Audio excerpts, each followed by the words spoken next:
ఏదో ఒక అల్లకల్లోలం జరిగి తీరాల్సిందే. ఇది ప్రస్తుతం కాక్రోచ్ జనతా పార్టీ వెనకాల ఉన్నవాళ్ళు కావచ్చు, కాంగ్రెస్ పార్టీ వెనకాల ఉన్నోళ్ళు కావచ్చు. వీళ్ళ ఎత్తులకి పై ఎత్తులు అక్కడ.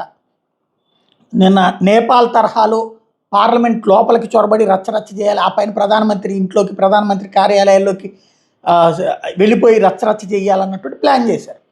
దాన్ని ఎక్కడికక్కడ అడ్డుకున్నది ప్రభుత్వం. పోలీసు యంత్రాంగంతోనే కాకుండా ఇతర బలగాలతో చాలా వ్యూహాత్మకంగా వ్యవహరించింది. అక్కడ కంట్రోల్ చేశారు. అరెస్టులు చేయలే. అరెస్టులు చేస్తే గ్యారంటీ అది ఫ్లేరప్ అవుతుందని అరెస్టులు చేయకుండా చెదరగొట్టి వదిలేశారు. లాఠీ చార్జ్ చేశారు, గాయపడ్డారు. ఇట్లాంటిది మాట్లాడే వాళ్ళకి రాళ్ళేసి పోలీసులు తలకాయలు పగలగొట్టారు. 180 మంది పోలీసులు ఇబ్బంది పడ్డారు.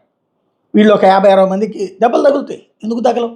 తగిలించుకోవడానికి వాళ్ళు సిద్ధపడ్డారు, తనిచ్చుకున్నారు. అక్కడ జరిగింది. ఆడ అలాగా వచ్చేసేయండి సార్, మీరు అందరూ పార్లమెంట్లో కూర్చోండి, ప్రధానమంత్రి ఇంట్లోకి వెళ్ళండి అని చెప్తారా? వీళ్ళు నేపాల్, శ్రీలంకల్లో సైన్యం ఎలాగ వ్యవహరించిందో ఇక్కడ అట్లా అనుకున్నారు. ఇక్కడ సైన్యం కాదు, పోలీసులు, ర్యాపిడ్ యాక్షన్ ఫోర్స్ ఇట్లాంటివి ఉంటాయి అన్నది గమనించలేదు. అది అయిపోయింది. సీన్ కట్ చేస్తే ఆ ఇష్యూ నుంచి ఇవాళ మళ్ళీ ఫ్లేరప్ చేయడానికి ప్రయత్నించారు. ఆశించినంతగా జరగలేదు.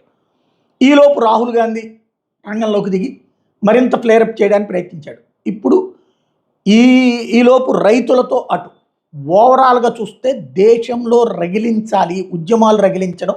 ఈ టైంలో అయితే మీడియా అంతా, నేషనల్ ఇంటర్నేషనల్ మీడియా అంతా ఉంటుంది కాబట్టి ఒకటి హైప్ వస్తుంది. దేశంలోకి వచ్చే పెట్టుబడులు కంట్రోల్ చేయొచ్చు. అవకాశం ఏదైనా దొరికితే అర్జెంటుగా ఈ గొడవ జరిగిపోవాలి, దేశంలో నేపాల్ తరహా పరిస్థితులు రావాలి, శ్రీలంక తరహా పరిస్థితులు రావాలి, మోడీ ముందుకు వచ్చేయాలి, మోడీ రాజీనామా చేసేయాలని వాడు చాలామంది అదే స్టేట్మెంట్ ఇస్తున్నారు, మోడీ రాజీనామా చేసేయాలని. అంటే ఉద్యమాలను అడ్డుపెట్టి ప్రజల చేత ఎన్నిక కావడం సాధ్యం కాదు, ప్రజల్ని మెప్పించడం సాధ్యం కాదు, పరిపాలన చేత కాదు, అధికారాన్ని అందుకునేటటువంటి సందర్భంలో బాధ్యతాయుతత్వం చేత కాదు. కానీ ఉద్యమాలు చేసి రెచ్చగొట్టి చెడగొట్టి ఇక్కడ అధికారం అందుకోవాలన్నటువంటి ఒక కుట్ర, ఒక నియంతృత్వ కుట్ర ఇక్కడ మరొకసారి ప్రస్ఫుటంగా కనబడుతుంది. ప్రస్తుతానికైతే ప్రభుత్వం అడ్డుకోగలిగింది.